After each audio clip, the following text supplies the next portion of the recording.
Hai, okey, saya Fazrin Rafi, berumur 40 tahun. Alright, so how's your progress? Today is day 7. Oh, so good Datuk. Saya sangat-sangat happy. Sekarang ni saya ada masalah dengan rambut sebab ialah umur 40, rambut pun dah keguguran. Daripada baka keluarga saya, belah ayah saya ni memang semua, kalau sepupu papat saya yang bayi-bayi saya semua rambut semua dah jadi M. Tapi ada magic dia.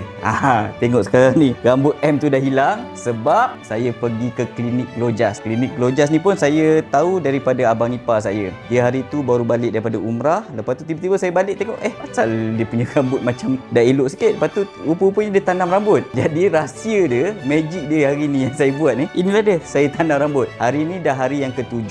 Jadi saya nak cerita sikit pengalaman saya buat treatment dekat Glojas ni. Masa first tu saya tanya juga abang ipar saya tu, macam mana proses dia, sakit ke tak. Lepas tu dia cakap proses dia very simple, which is you just pergi, dia kata dia tak ada pengsan ke tak. Maknanya masa dia buat prosedur tu, dia akan buat kita macam ni lah, okey lagi, tengah sedar, dalam sedar, bukannya separa sedar ke, tak ada, tak mabuk-mabuk semua, tak ada. Saya personally lebih kepada keyakinan diri lah. Sebab selama ni kalau saya join event-event, macam contoh saya baru habis Ironman, bila nak buat Ironman tu pun, bila nak lari ke, nak swimming ke, saya risau je bila orang nampak tak ada rambut tu, M punya rambut tu. Jadi start daripada situ lah sebenarnya saya nak tanam rambut ni. Bila abang ipar saya dah buat, bila saya dah buat, sekarang ni saya, walaupun hari ke-7 saya dah happy sangat sebab sekarang ni saya pusing lah celah mana pun dah tak ada nampak lagi dia punya M shape tu. Saya sekarang ni so far sangat-sangat happy dengan treatment 7 hari ni. Daripada day 1 cuci rambut, hari ni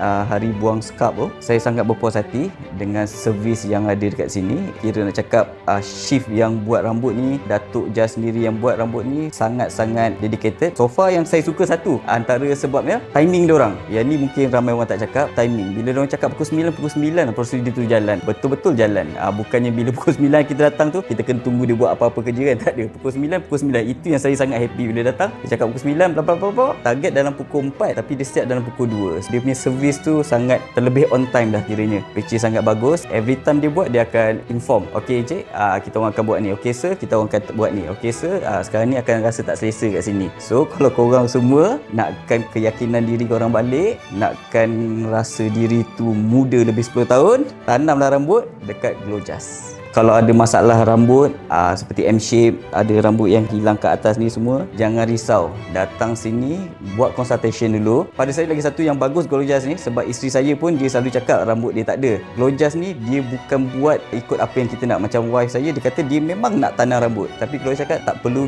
tanam rambut, just makan ubat. Maknanya dari situ saya nampak dia orang lebih pentingkan integriti daripada duit tu sendiri. Kita cakap lah tempat lain, mungkin dia orang akan cakap, oh you kena buat blood test ni, buat tu, and then dia nak go for yang margin yang paling tinggi kan. Tapi kat sini dia akan suggest you buat apa yang patut saja, dan trust me, you datang sini you akan dapat servis yang terbaik, you akan dapat harga yang terbaik, and then you tak perlu takut apa-apa sebab you boleh manage kesakitan tu, and trust me, worth your money. Sebab rakan-rakan hati saya pun banyak yang buat hair transplant ni kan. Saya ambil yang paling dekat dengan saya, iaitu abang ipar saya sendiri. Bila dia buat tu, dia buat dekat Glojas Clinic, dia cakap dekat Syariah Tamas, and then saya nampak result yang jadi kat dia pun sangat bagus. And bila saya research sendiri, saya nampak yang dekat sini klinik ni dah 20 tahun dia dalam bidang ni. Kalau dah 20 tahun, dia dah sangat pengalaman lah. Bila tengok rambut kita pun dia dah tahu dah stage apa, dia dah tahu nak buat apa yang perlu, apa yang tak perlu. This year dia orang dapat nombor 1 hair transplant, dan saya sendiri pun dah buat kat sini, and result dia yang hari ke-7 ni pun sangat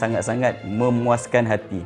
Sebab apa yang saya dapat hari ni sangat membantu saya dari segi keyakinan diri saya. Saya rasa dia dapat bentuk diri saya pada benda yang lebih baik. Percayalah, walaupun M-Star ni sikit, tapi bila dah buat, you punya keyakinan diri akan lebih tinggi. So thank you so much Datuk sebab kembalikan keyakinan saya kepada anda semua. Glojas terbaik.